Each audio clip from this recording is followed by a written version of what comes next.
ഈശോയിൽ സ്നേഹം നിറഞ്ഞ മാതാപിതാക്കളെ, കുഞ്ഞുമക്കളെ, യുവതീവാക്കന്മാരെ, സഹോദരീ സഹോദരന്മാരെ, നമുക്കെല്ലാവർക്കും ആഗ്രഹം എല്ലാവരും നമ്മളോട് സ്നേഹത്തോടെ പെരുമാറും.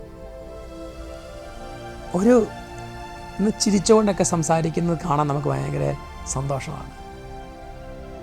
നമ്മുടെ നേരെ ആളുകൾ ക്രൂരമായി നോക്കുമ്പോൾ നമ്മൾ ആ വഴിക്ക് നിന്ന് മാറിപ്പോകും. നമുക്കാഗ്രഹം സന്തോഷമുള്ള, പ്രസന്നതയുള്ളൊരു മുഖമാണ്. ചിലപ്പോൾ നിങ്ങൾ ഒത്തിരിയേറെ ഭാരത്തോടെ ആയിരിക്കുമ്പോൾ ചിലപ്പോൾ നിങ്ങൾക്ക് ചിരിക്കാൻ പറ്റിയില്ല.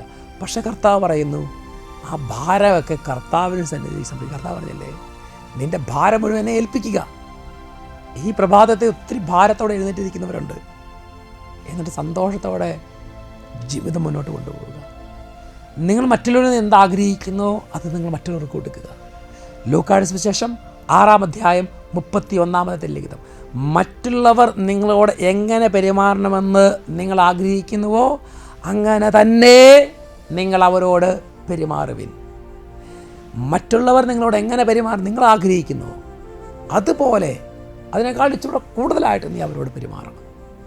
അത് കർത്താവിന് സ്വീകാര്യമാണ്. ആ ഒരൊറ്റ പെരുമാറ്റം കൊണ്ട് തന്നെ കർത്താവ് നമ്മുടെ നിയോഗത്തെ കാണും. കാരണം അല്ലേ, കർത്താവ് പറഞ്ഞു നമ്മുടെ ഉള്ളിൽ സ്നേഹം നിറഞ്ഞ ആ സ്നേഹമാണ് കൊടുക്കേണ്ടത്. അതുകൊണ്ട് കർത്താവ് പറഞ്ഞു നിങ്ങൾ സ്നേഹിക്കുക പരസ്പരം. അതാണ് കർത്താവിന് ആഗ്രഹം.